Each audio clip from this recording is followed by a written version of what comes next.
Hello दोस्तों, नमस्कार। स्वागत है आपका हमारे यूट्यूब चैनल यूनिवर्स क्लासेज में। मैं राम सिंह आप सभी का एक बार फिर से स्वागत करता हूं। इसमें हम बात करने वाले हैं TGT, PGT, LT grade, even PET के लिए इतिहास के प्रैक्टिस सेट की, जो कि रोज़ शाम को 7 बजे होती है। आइए देखते हैं आज के इस महत्वपूर्ण सेशन में। काफ़ी इंपॉर्टेंट फैक्चुअल क्वेश्चन हैं जो कि आपके आने वाले एग्जाम में देखने को मिल सकते हैं। निम्नलिखित किस व्यवस्था का विरोध सर जॉन शोर द्वारा किया गया था? स्थायी बंदोबस्त, मूतादारी व्यवस्था, रैयतवाड़ी व्यवस्था या फिर महालवाड़ी व्यवस्था? तो कौन सी व्यवस्था थी? यह थी अस्थाई बंदोबस्त। ऑप्शन नंबर ए करेक्ट है। इसमें हुआ क्या था? जॉन शोर के द्वारा अस्थाई बंदोबस्त या फिर इसी को इस्तमरारी बंदोबस्त व्यवस्था भी कहते हैं, इसका विरोध किया गया था। और लॉर्ड कॉर्नवालिस ने 1790 में भू राजस्व की 10 वर्षीय अर्थात 10 साला व्यवस्था की शुरुआत की थी, जिसे 1793 में अस्थायी कर दिया गया, जबकि जॉन शोर जमींदारों को भूमि का स्वामी स्वीकार करता था एवं वे ही लगान देने के वास्तविक अधिकारी थे। इस तरह से ऑप्शन नंबर ए करेक्ट है। निम्नलिखित में से किस क्षेत्र में ब्रिटिश ने अपनी सबसे अधिक पूंजी का निवेश किया था? चाय, कहवा, नील, जूट मिल, कपड़ा उद्योग या फिर रेलवे, बैंकिंग या फिर बीमा, शिपिंग? किस में किया था सबसे ज़्यादा इन्वेस्ट? ये किया था रेलवे में किया था, बैंकिंग में किया था, बीमा में किया था और शिपिंग में किया था। That means D option correct है। निम्नलिखित में से कौन एक युग्म सुमेलित नहीं है? कानपुर, नाना साहब। ये बेसिकली 1857 के क्रांति से रिलेटेड है, नेतृत्व करता है ये। कानपुर में नाना साहब ने नेतृत्व किया था, झांसी में लक्ष्मीबाई ने नेतृत्व किया था, ग्वालियर में तात्या टोपे ने किया था, इलाहाबाद में कुंवर सिंह ने नहीं बल्कि लियाकत अली ने किया था। किसने किया था? मौलवी लियाकत अली ने किया था इलाहाबाद में नेतृत्व, जबकि कुंवर सिंह कहाँ किए थे? ये किए थे बिहार में। तो इस तरह से डी ऑप्शन करेक्ट है। 1857 में सिपाही विप्लव का बरेली में निम्नलिखित में से किसने नेतृत्व किया था? ये पूछा गया बरेली में। रहमत खान, तात्या टोपे, खान बहादुर खान या फिर हनवंत सिंह ने? तो 1857 की क्रांति का बरेली में नेतृत्व किसने किया था? यह किया था खान बहादुर खान ने। सी ऑप्शन करेक्ट है। अगला क्वेश्चन लेते हैं। एनी बेसेंट द्वारा प्रारंभ किया गया स्वशासन आंदोलन का लक्ष्य क्या था? भारतीय जनता को शिक्षित करना, भारत के लिए स्वशासन प्रारंभ करना, प्रशासन में ब्रिटिश एकाधिकार के विरुद्ध आंदोलन या फिर विदेशी वस्तुओं का बहिष्कार? एनी बेसेंट का यानी कि इनके द्वारा प्रारंभ किया गया स्वशासन आंदोलन का लक्ष्य यानी कि टारगेट क्या था? तो इनका जो टारगेट था भारत के लिए स्वशासन प्रारंभ करना। That means B will be right. Poona समझौते पर हस्ताक्षर किसने किया था? करजन, अंबेडकर, माउंटबेटन या फिर चंद्रशेखर आज़ाद ने? तो सबसे पहले तो आपको जानना होगा कि पूना समझौता हुआ कब था। यह हुआ था 24 सितंबर 1932 को। यह क्या था? सांप्रदायिक अधिनिर्णय के विरुद्ध गांधी जी के आमरण अनशन के पश्चात हुआ था। और इस समझौते में गांधी जी के समर्थकों एवं अंबेडकर यानी कि भीमराव अंबेडकर के बीच ये समझौता हुआ था और अंबेडकर ने यह हस्ताक्षर किया था, किंतु गांधी जी ने क्या किया था? इस पर हस्ताक्षर नहीं किया था, सिर्फ और सिर्फ अंबेडकर जी ने किया था। तो क्या हो जाएगा? ऑप्शन नंबर बी करेक्ट है। लंदन में द्वितीय गोलमेज सम्मेलन के आयोजन का केंद्र क्या था? Saint James Palace, Kingsley Palace, Buckingham Palace या फिर डाउनिंग स्ट्रीट? तो लंदन में द्वितीय गोलमेज सम्मेलन का आयोजन का जो केंद्र था वह था Saint James Palace. A option correct है। और यह कब हुआ था? 1 दिसंबर ये स्टार्ट हुआ था 7 सितंबर 1931 से 1 दिसंबर 1931 तक चला था। ऑप्शन नंबर ए करेक्ट है। अगला प्रश्न है, बम्बई में नौसैनिक विद्रोह कब घटित हुआ था? फरवरी 1946, जून 1945, जून 1946 या फिर इनमें से कोई नहीं? तो बम्बई में जो नौसैनिक विद्रोह घटित हुआ था यह हुआ था फरवरी 1946 में। That means A option correct है। स्वामी दयानंद सरस्वती ने आर्य समाज की स्थापना की थी? बम्बई में, लाहौर में, कलकत्ता के निकट या फिर अजमेर में? तो स्वामी दयानंद सरस्वती ने आर्य समाज की जो स्थापना की थी वह की थी बम्बई में। ऑप्शन नंबर ए करेक्ट है। और कब किया था? यह किया था 7 अप्रैल 1875 में। 7 अप्रैल 1875 को इन्होंने आर्य समाज की स्थापना की थी। ये भी क्वेश्चन पूछ सकता है कि आर्य समाज की स्थापना कब हुई थी? तो 7 अप्रैल 1875, डेट याद रखिएगा।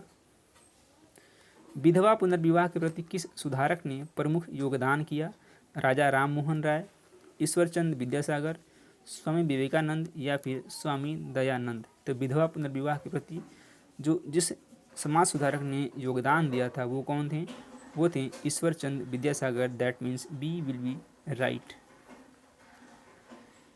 निम्नलिखित में से कौन रहनुमाई मजद यासन सभा से संबंधित नहीं था? नौरोजी फुरदोंजी, एस बंगाली, दादा भाई नौरोजी या फिर न्यायमूर्ति रानाडे। पूछा गया है कौन जो है रहनुमाई मजद यासन सभा से संबंधित नहीं था? तो कौन नहीं था? न्यायमूर्ति रानाडे, इससे रिलेटेड नहीं थे। That means D option correct है। वर्ष 1907 में स्थापित Indian society of oriental art द्वारा प्रदत्त छात्रवृत्ति के प्रथम प्राप्तकर्ता कौन थे? अवनींद्रनाथ टैगोर, नंदलाल बोस, अमृत शेरगिल या फिर रविंद्रनाथ टैगोर। ये कौन थे? ये थे नंदलाल बोस। बी ऑप्शन सही है। और यह अवनींद्रनाथ टैगोर ने वर्ष 1907 में कलकत्ता में Indian society of oriental art की स्थापना की थी। किसने की थी? अवनींद्रनाथ टैगोर ने 1907 में कलकत्ता में Indian society of oriental art की स्थापना की थी। अगला क्वेश्चन, भगत सिंह, सुखदेव और राजगुरु को कब फांसी दी गई थी? One of the most important question है। अप्रैल 1929, अप्रैल 1930, मार्च 1931 या फिर फरवरी 1931। कब की गई थी या कि दी गई थी? मार्च 1931, यानी कि सी ऑप्शन करेक्ट है। कितने मार्च को दी गई थी ये आपको कमेंट बॉक्स में कमेंट करके बताना होगा।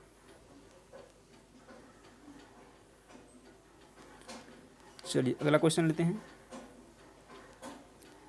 किस वर्ष में दारुल उलूम देवबंद विद्यालय की स्थापना की गई? 1862 ईस्वी, 1866 ईस्वी, 1868 ईस्वी या फिर 1875 ईस्वी। तो किस वर्ष में दारुल उलूम देवबंद विद्यालय की स्थापना की गई? यह की गई थी 1866। यह कब किया गया था? 30 मई 1866। डेट याद कर लीजिए, कभी कभी मैच करने के लिए पूछ सकता है। 30 मई 1866। ऑप्शन नंबर बी राइट है। संताल विद्रोह कहाँ हुआ था? त्रिपुरा में, पुणे एवं ठाणे में, राजमहल या फिर मैमन सिंह। तो संथाल विद्रोह कब हुआ था? यह हुआ था राजमहल में। हुआ कब था? 1855-56 ईस्वी में। 1855-56 में। यह बेसिकली एक आदिवासी विद्रोह था। बंगाल में धर्म सभा का संस्थापक कौन था? राजा राम मोहन राय, राधाकांत देव, देवेंद्रनाथ टैगोर या फिर केशव चंद्र सेन। तो बंगाल में धर्म सभा का जो संस्थापक था वह थे Radhakant Dev. That means B option correct है। मास्टरदा के नाम से विख्यात स्वतंत्रता संग्राम सेनानी का मूल नाम क्या था? जतिन मोहन सेन, सूर्य सेन, रास बिहारी बोस या फिर दीनबंधु मित्र। तो किसको जाना जाता था मास्टरदा के नाम से? यह जाना जाता था सूर्यसेन को। ऑप्शन नंबर बी करेक्ट है। और यह चटगांव शस्त्रसार से जुड़े हुए थे।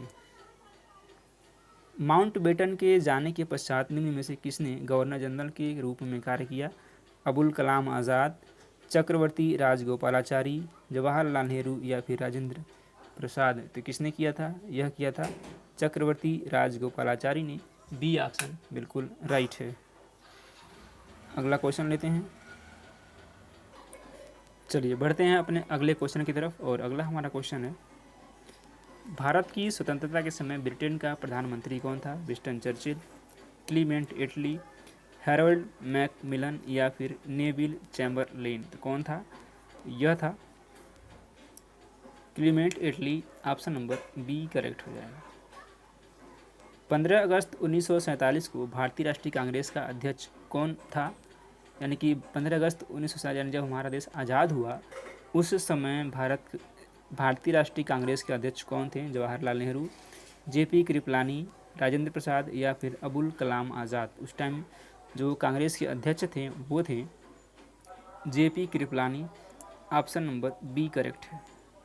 किसने हाथ से बुने हुए खादी के वस्त्र पहनकर शाही दरबार यानी कि 1877 शाही दरबार कब लगा था? 1877 में भाग लिया था गणेश वासुदेव जोशी, एम.जी. रानाडे, रविंद्रनाथ टैगोर या फिर बालेंद्र नाथ टैगोर। तो किसने ऐसा किया था? वो किए थे Ganesh Vasudev Joshi. Option number A सही है। भेड़ाघाट स्थित 64 योगिनी का मंदिर प्रमुख केंद्र था तांत्रिक मत का, यानी तांत्रिक मत का, भक्ति मत का, महायान का या फिर पांच रात्र का। तो किसका ये प्रमुख केंद्र था? तो ये जो केंद्र था ये था तांत्रिक मत का। ये ऑप्शन करेक्ट है। निम्नलिखित में से किस नरेश को कविराज कहा गया है? कविराज भोज परमार, हर्षवर्धन, रुद्रदामन या फिर चंद्रगुप्त को। तो किसको कविराज कहा गया है? कविराज कहा गया है भोज परमार को। ए ऑप्शन सही है। कर्णावती नगर निम्नलिखित में से किस वंश द्वारा स्थापित किया गया था? चालुक्य, परमार, चौहान या फिर चंदेल। तो जो कर्णावती नगर है यह जो है स्थापित किया गया था किसके द्वारा? चालुक्यों के द्वारा। ए ऑप्शन करेक्ट है। कब किया गया था? यदि आप कमेंट बॉक्स में कमेंट कर सकते हैं तो कमेंट बॉक्स में कमेंट जरूर करें। 18वीं शताब्दी में बंगाल से निर्यात होने वाली वस्तुओं में प्रमुख निम्न में से कौन सी थी? इस्पात, घोड़े, सोरा या फिर नमक। तो 18वीं शताब्दी में बंगाल से निर्यात होने वाली जो वस्तु थी प्रमुखतः वह थी सोरा, यानी कि वह सोरा था। सी ऑप्शन करेक्ट है। वर्ष 1931 में निम्न में से कौन सा अधिनियम पारित किया गया था? समाचार पत्र आपत्तिजनक विषय अधिनियम, भारतीय समाचार पत्र संकटकालीन शक्तियाँ अधिनियम, अनुज्ञप्ति नियम या फिर समाचार पत्रों का पत्रेक्षण अधिनियम। कौन था? यह था भारतीय समाचार पत्र संकटकालीन शक्तियाँ अधिनियम। बी ऑप्शन सही है। लॉर्ड विलियम बेंटिक से पूर्व सती प्रथा को सीमित करने हेतु निम्न में से किसने प्रयास नहीं किए थे? Lord Amherst, Lord Cornwallis, Lord Minto प्रथम या फिर लॉर्ड हेस्टिंग। किसने किया था? यह किया था लॉर्ड एमहर्स्ट ने। ये ऑप्शन सही है। निम्न में से कौन भारत का बिस्मार्क कहलाता है? महात्मा गांधी, जवाहरलाल नेहरू, सरदार वल्लभ भाई पटेल या फिर सुभाष चंद्र बोस। तो भारत का बिस्मार्क जो कहलाता है, जिसे कहा जाता है, वह है सरदार वल्लभ भाई पटेल जी। ऑप्शन नंबर सी करेक्ट है। चलिए, हम उम्मीद करते हैं कि आपको यह सेशन पसंद आएगा। सेशन यदि आपको पसंद आए तो वीडियो को लाइक करें और चैनल को सब्सक्राइब करें और इस वीडियो को अपने दोस्तों के साथ शेयर जरूर करें। धन्यवाद।